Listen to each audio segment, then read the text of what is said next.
Narayanam namaskrityam naranchaiva narottamam devim saraswatim vyasam tato jayamudhiraye nashtaprayesha badreshu nityam bhagavata sevaya bhagavati uttama shloke bhakti bhavati naistiki. Reading from Srimad Bhagavatam, Canto 3, Chapter 24, Text 14.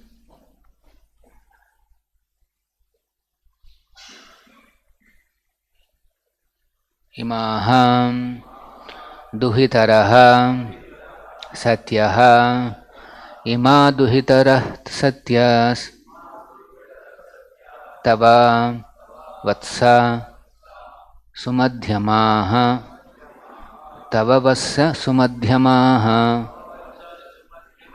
sargam etam prabhavaihi svaihi sargametam prabhavaihi svair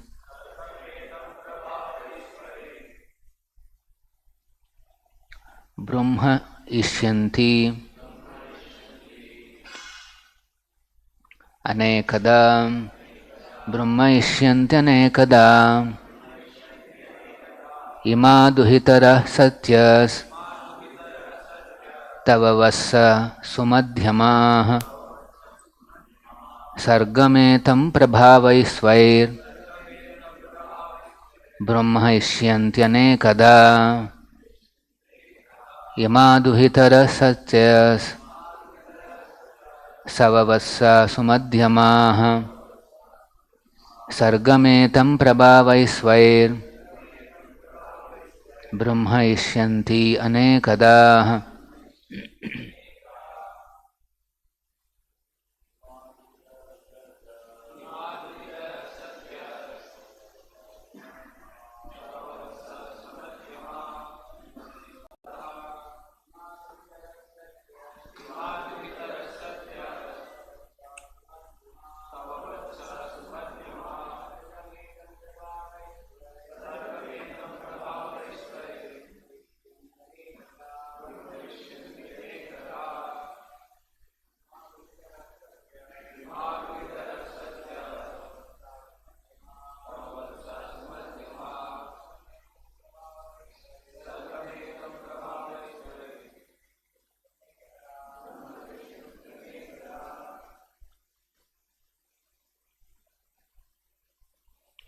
Imaha, these, duhitaraha, daughters, satyaha, chaste, tava, your, vatsa, my dear son, sumadhyamaha, thin-waisted, sargam, creation, etam, this, prabhavaihi, by descendants, svaihi, their own, Brahma ishyanti, they will increase, anekadha, in various ways. Translation purport by His Divine Grace, A.C. Bhaktivedanta Swamy Prabhupada. Translation. Lord Brahma then praised Kardama Muni's 9 daughters, saying, all your thin-waisted daughters are certainly very chaste. I am sure they will increase this creation by their own descendants in various ways. Please repeat. Lord Brahma then praised Kardama Muni's 9 daughters, saying, all your thin-waisted daughters are certainly very chaste. I am sure they will increase this creation by their own descendants in various ways. Purport by Srila Prabhupada. In the beginning of creation, Brahma was concerned more or less with increasing the population, and when he saw that Kardama Muni had already begotten 9 nice daughters, he was hopeful that through the daughters many children would come who would take charge of the creative principle of the material world. He was therefore happy to see them The word Sumadhyama means a good daughter of a beautiful woman. If she has a thin waist, a woman is considered very beautiful. All the daughters of Kardama Muni were of the same beautiful feature. That's the Bhaktivedanta Parapoto Madhyana Timirandhasya Jnananjana Shalakaya Chakshurun Militam Ena Tasmai Shri Gurave Namaha Nama Om Vishnu Padaya Krishna Preshtaya Bhutale Shri Mate Bhakti Vedanta Swamin Nitinamine Namaste Saraswate Deve Gauravani Pracharine Nirvisesha Shunyavadi Pashyatya Deshatarine Jaya Shri Krishna Chaitanya Prabhu Nityananda Shri Advaita Gadadhara Shiva Sadi Gaura Bhakta Vrinda Hare Krishna Krishna Krishna Hare Hare Hare Rama Rama Rama Hare Hare.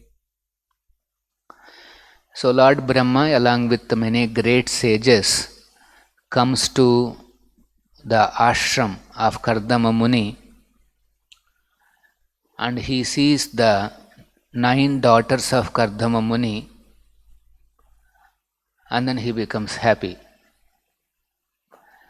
Ima duhitarata satya. He is saying, your daughters are chaste. Girls are trained to be chaste. That is the only training. Tava vassa sumadhyama. And they are also beautiful with a thin waist. Sargametam prabhavaisvai. And they will sure to increase this creation by their own descendants in anekada, in various ways. Why Brahma is happy? Because in the beginning of creation, he is the first living entity in the universe, and he is supposed to create various living entities and place them in the different universal planetary systems.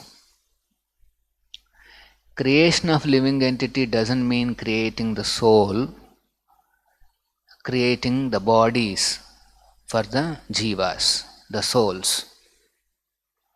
How did the souls come to Brahma?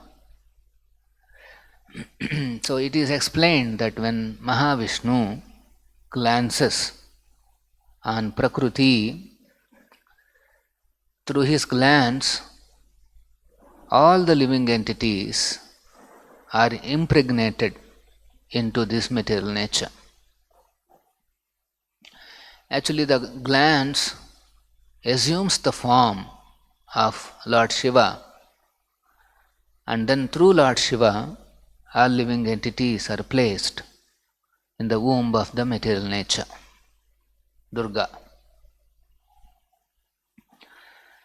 So those living entities are hankering for bodies,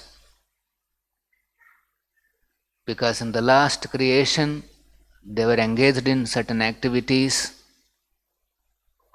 and once the universe is dissolved, all these living entities are taken shelter of Mahavishnu. They are in deep sleep, and when the next creation, now they are all ready once again to enter into the universe and fulfill their desires which could not be fulfilled in the previous creation. Every jiva has lot of plans of enjoying in this world, and those plans will continue till he dies. And as long as someone has these plans and desires to enjoy, he will be given an opportunity. It's not that this life is the last life, and if somebody gives up the body and that's it, everything is finished. These are all very mature theories of some people. God is all kind, all loving means he gives chance to his little sons. Even if one is not reformed, a living entity is not reformed in one particular birth, it doesn't mean that the God will put him into an eternal hell. These are all not knowing really who is God. These are all not knowing God's real nature. So Krishna is very kind. So he gives one more chance. So they're all waiting for the chance, and Mahavishnu creates these universes. And then he first creates Lord Brahma, who is known as Swayambhu. Swayambhu, Narada, Shambhu, they're all great authorities. And so now Brahma's anxiety is how to give bodies to these various jivas who are hankering to come and experience once again the pleasures of this world. And the whole universe is empty, and then he has to give the bodies to them and place them into one of the planetary systems where he is suitable. It's not that he simply creates left and right and then places everybody in one place. There is a discrimination. Whom to place where? People who are advanced in self-realization, austerities, they are placed in higher planets, Tapoloka, Janaloka, Maharloka, like that. And some are given the chance in the middle planetary systems like Earth. And the sinful living entities, they are given lower planets. So like that, Brahma has a great service to do, and that is to give bodies to all these living entities. Actually, it is said that when Brahma started his creation, first of all he created 5 types of nations, 5 types of ignorances. Tamaha, Andatamishra, Tamishra, like that there are 5 ignorances he created first. Because all these living entities, they are not coming into this world to become like a great saint. Rather, they want to enjoy this world under various ignorances. So, Brahma first creates those 5 ignorances. One of the ignorances, Tamaha, means forgetting his real identity as a spirit soul, as an eternal servant of Krishna. So he creates that condition. And then one thinks, I am the owner, proprietor of all that I survey. Everybody wants to acquire more and more and become a proprietor of a big empire. This is one more ignorance. Like that, he has created 5 types of ignorances. And Brahma knows all these ignorances are so dangerous, and he is not happy creating all those things.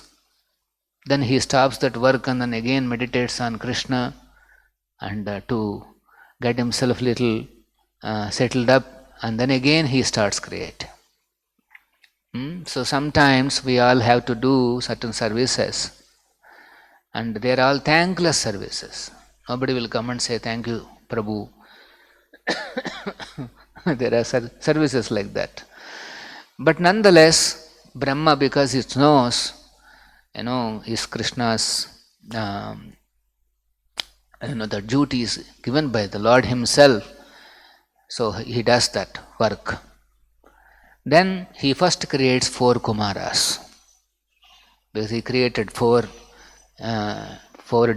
departments of nations, ignorance.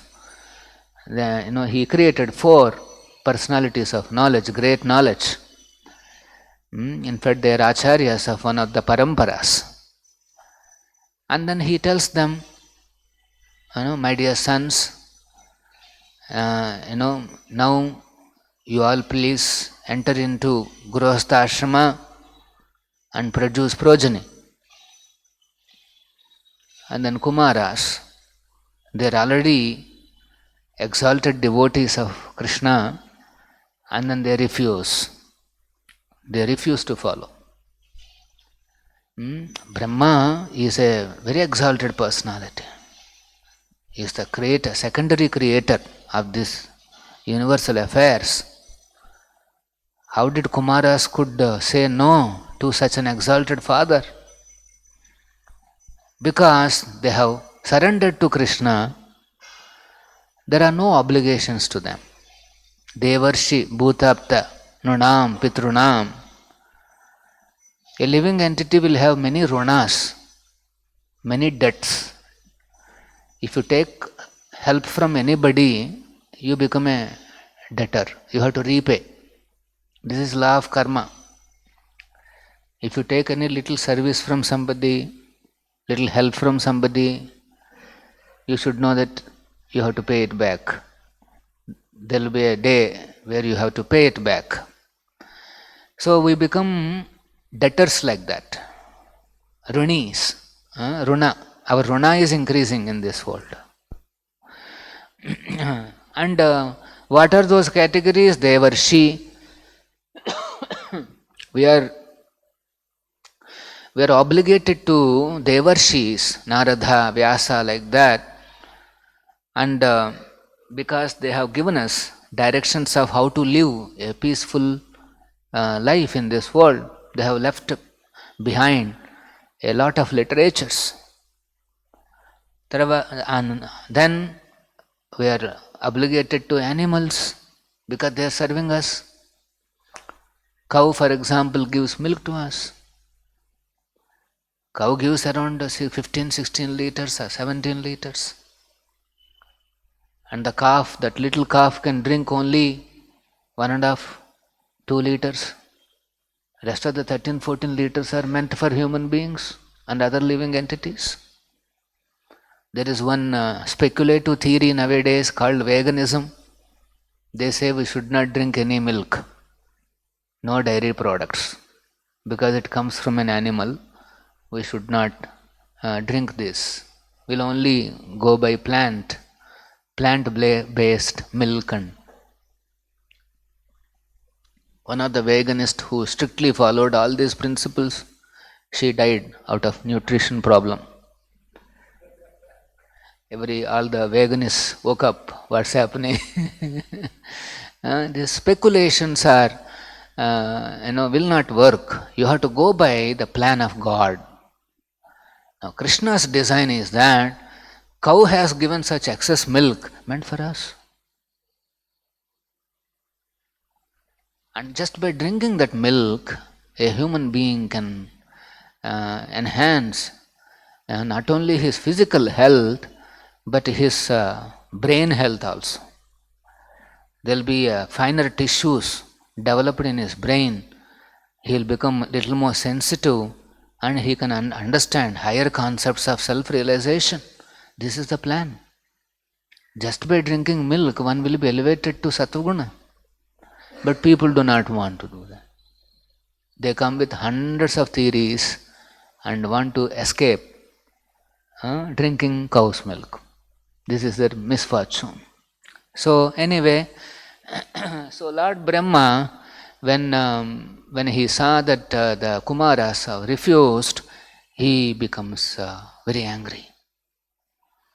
After all, his mission is to propagate, increase the progeny.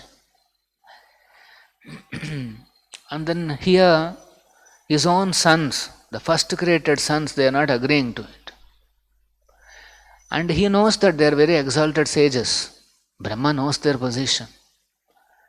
And so he was trying to check his anger, but he could not do so.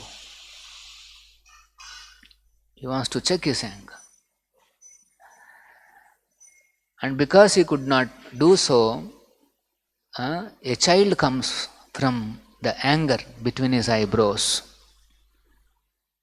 He is bluish and reddish in color, and he is known as the personification of anxiety in this world. That's when anxiety entered into into this universe, and immediately he starts crying. And then he asks his father, "Oh destiny maker, please name me, give me the name, give me the place." So then Brahma says, "Oh anxious child, you are so much crying. You are an anxious child. Anxiety came with you." And then he gives some places for anxiety.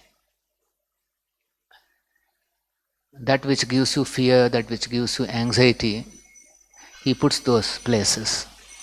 Jai Radha Govinda ki jai.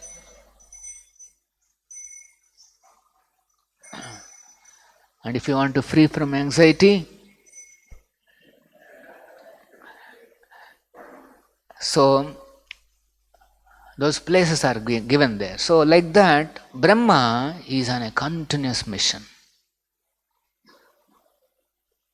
to increase the progeny, to give chance to those living entities who wanted to enjoy in this world in a perverted way. And so when he came to Kardami, he saw an opportunity for that expansion of progeny. He saw there are 9 daughters available with Kardami, so he becomes very happy. So Lord Brahma's mission is continuing even today. That Brahma Parampara is continuing. Prabhupada is the current Acharya. And Prabhupada also wants to expand the mission of Krishna consciousness. He also wants more and more sons and daughters. We have to increase the children of Prabhupada. This is our the mission. And Prabhupada specifically gave an important instruction to increase the head count of our movement,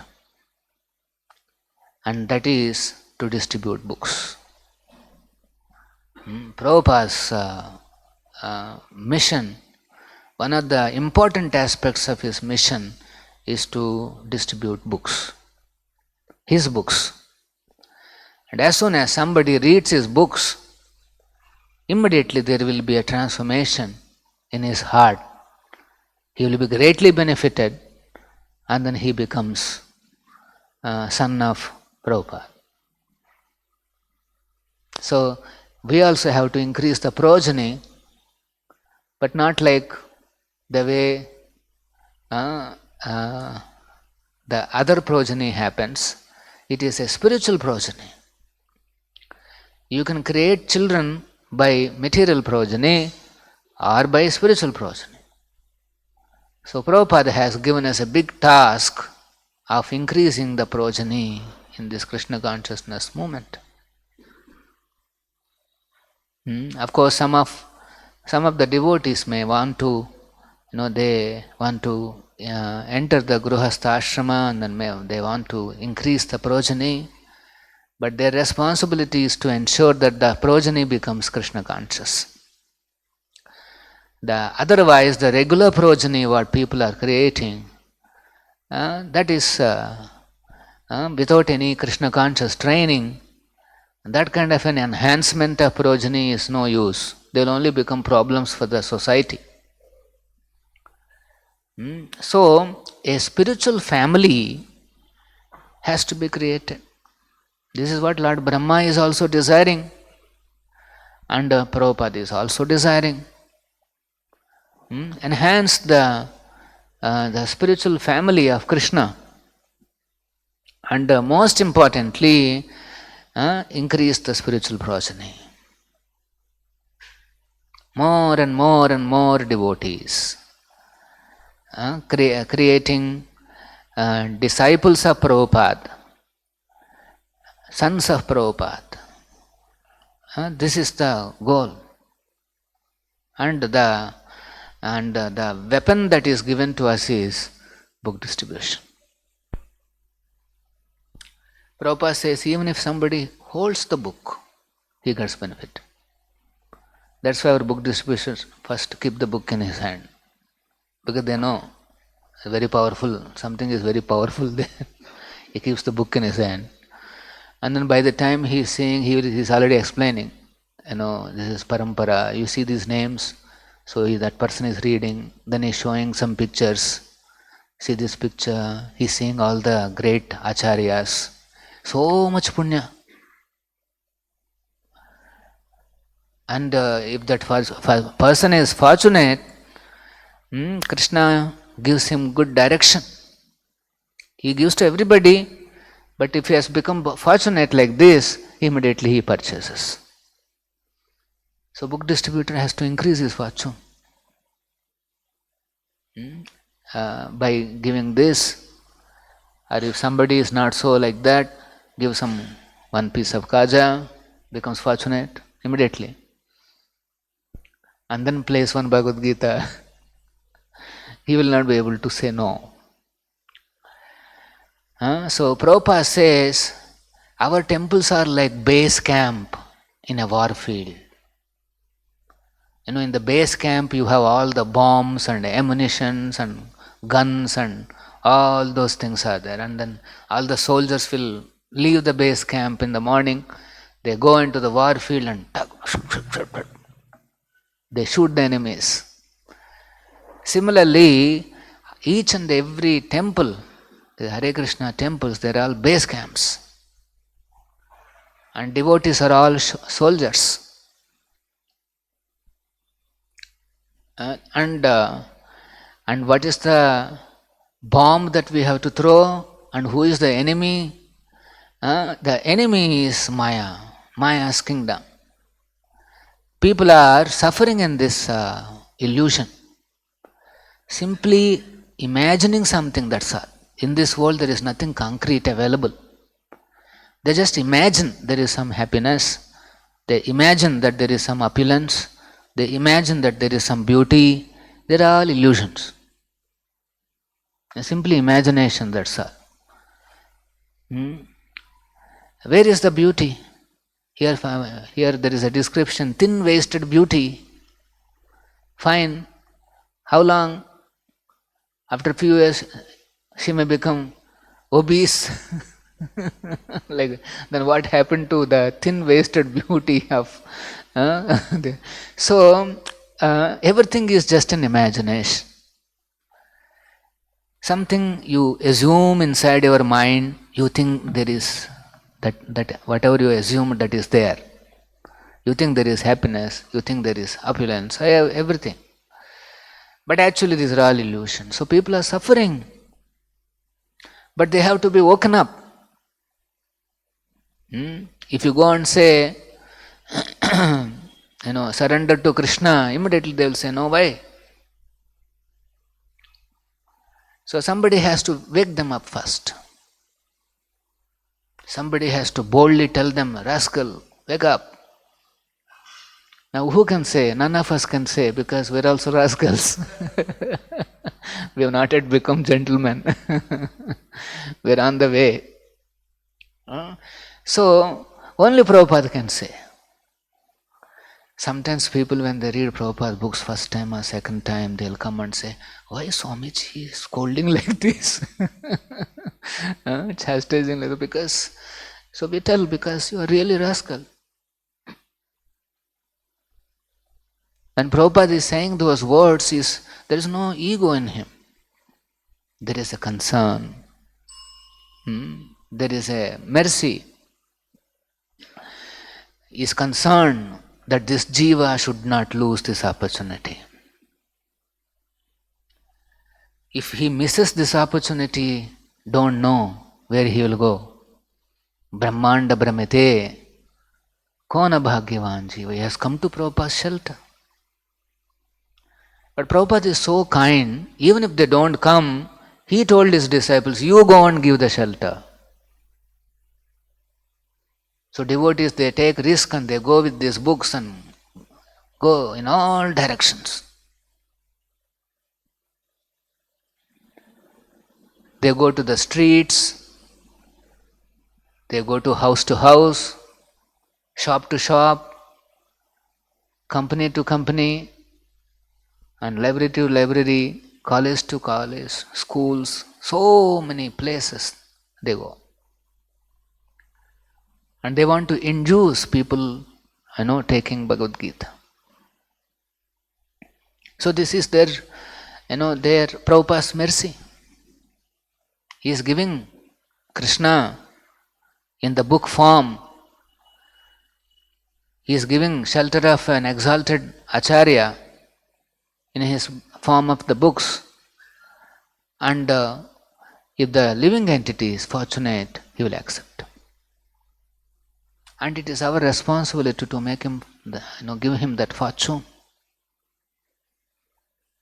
So what should I do? Should I become a great marketing person and use all kinds of marketing techniques? No, you just do your sadhana nicely first. You do your chanting first. And whenever you are approaching somebody, pray to Krishna. Keep chanting. And then whatever you know about the book, first of all, you also should know what is there inside the book. And then repeat those sentences. Or you know which page to show. This is our technique, that's all. Keep the book in his hand and then show the pictures, show some interesting lines. That's all. Immediately he will accept. There is one story of one Mataji. Her name is Radha Mataji. Prabhupada's first generation disciple. And she's been doing, this is from a memory, she's been doing book distribution for a long time. About 40 years, 45 years, she was doing book distribution. And one day in Vrindavan, she came to Radha Kund to spend some time, to take bath and to take the blessings. And suddenly she happens to meet one Babaji who stays in Radha Kund.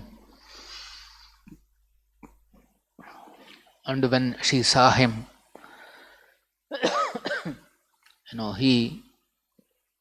somehow she felt that he is a genuine sadhu. And then she started listening to the Babaji's classes, his words and all that. So when the Babaji saw that she is becoming serious, he told her, I'll give you one mantra and you come every day to Radha Kund and chant this mantra, and one day you will certainly see Radharani in person. You want Radharani's blessings? He asked. And then she said, yes. Who will say no? He said, yes, I want blessings. Then she started going to Radha Kund every day. She started chanting that mantra, hoping to receive Radharani's blessings very soon. One day, Prabhupada came in her dream. And Prabhupada is looking very sternly at his disciple.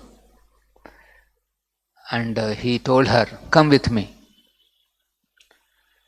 And then she started following. They crossed Krishna Balram temple. They came out of Krishna Balram temple. Then they crossed Vrindavan area. Then came to Govardhan.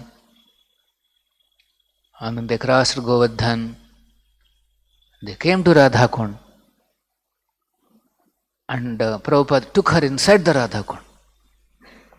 So they entered the Radha Kund. They are going deeper and deeper and deeper. Going to the bottommost portion of Radha Kund. To the heart of Radha Kund. They are going to the heart. And when they reached there, suddenly she saw Prabhupada is standing on a long platform, a big platform, and all his books are there in all the languages. Like we have kept a display here. Just before the inauguration, we got 5 more languages.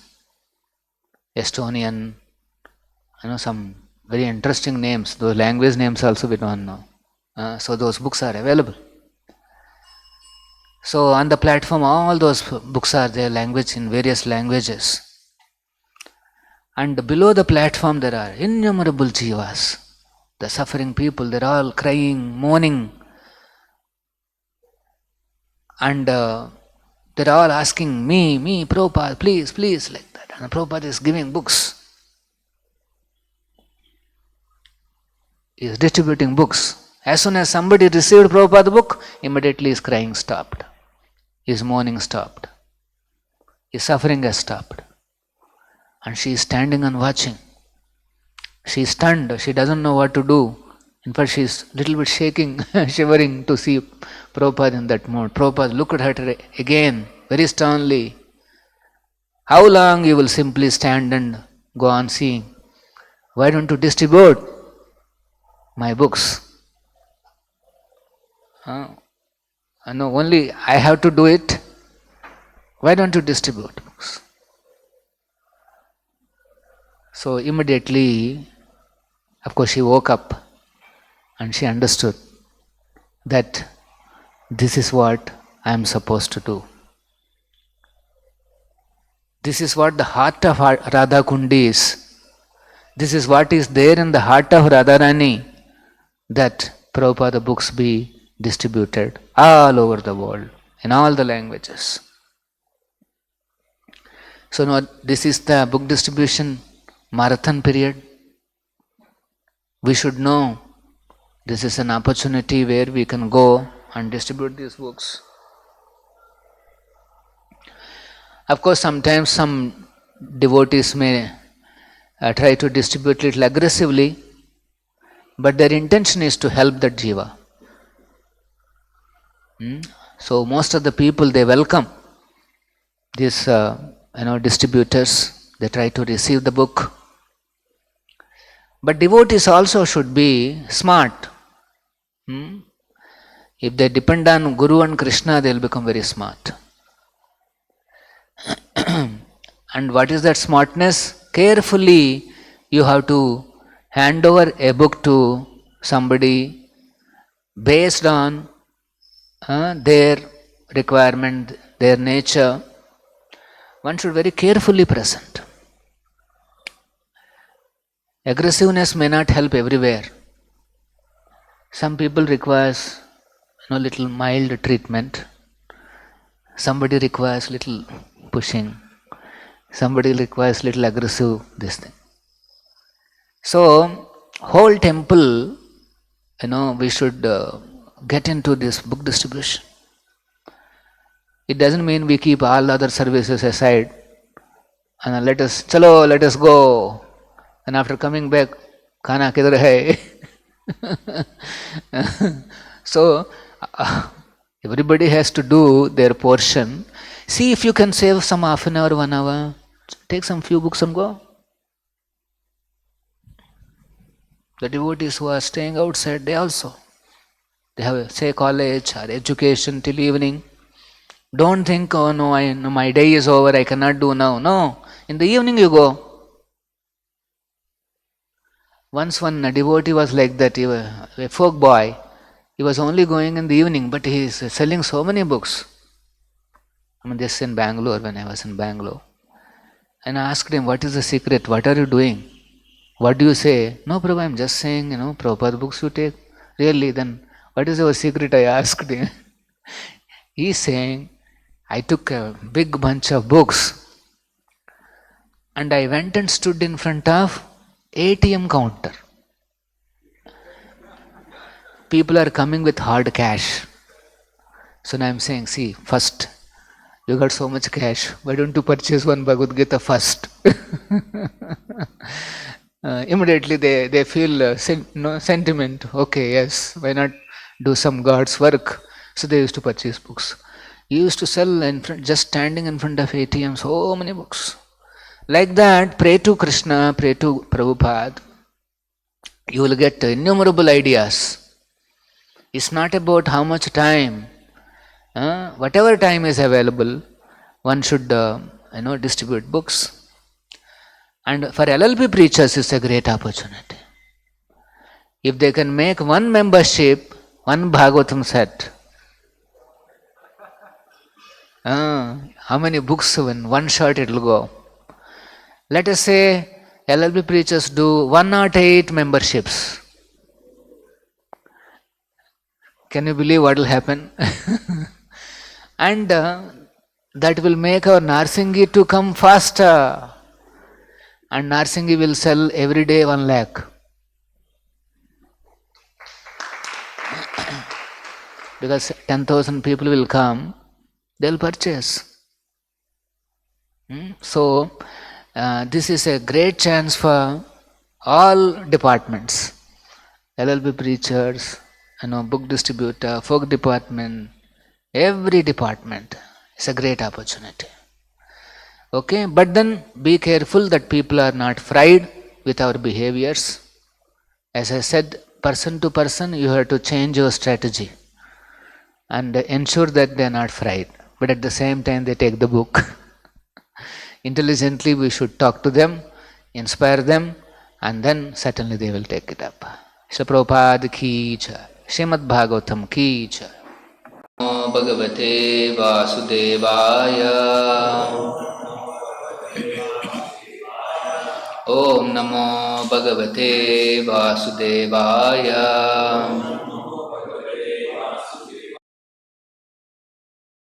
Bhagavate Vasudevaya.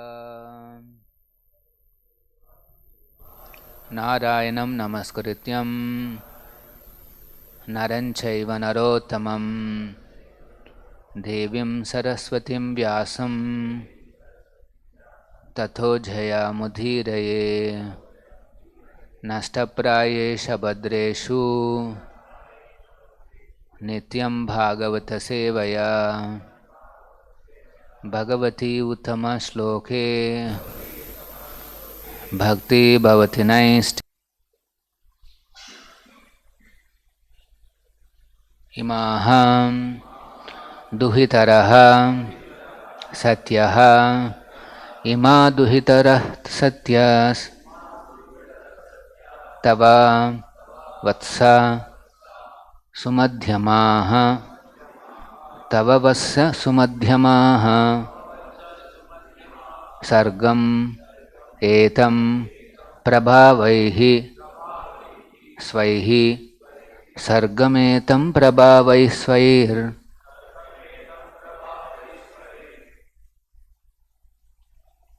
Brahma Ishyanti Anekada Brahma Ishyanti Anekada Ima Duhitara Satyas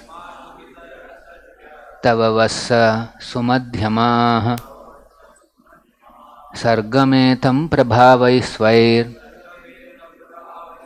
Brahma Ishyanti Anekada Ima Duhitara Satyas Savavassa Sumadhyamaha Sargametam Prabhavai Svair Brahma Ishyanti Anekada.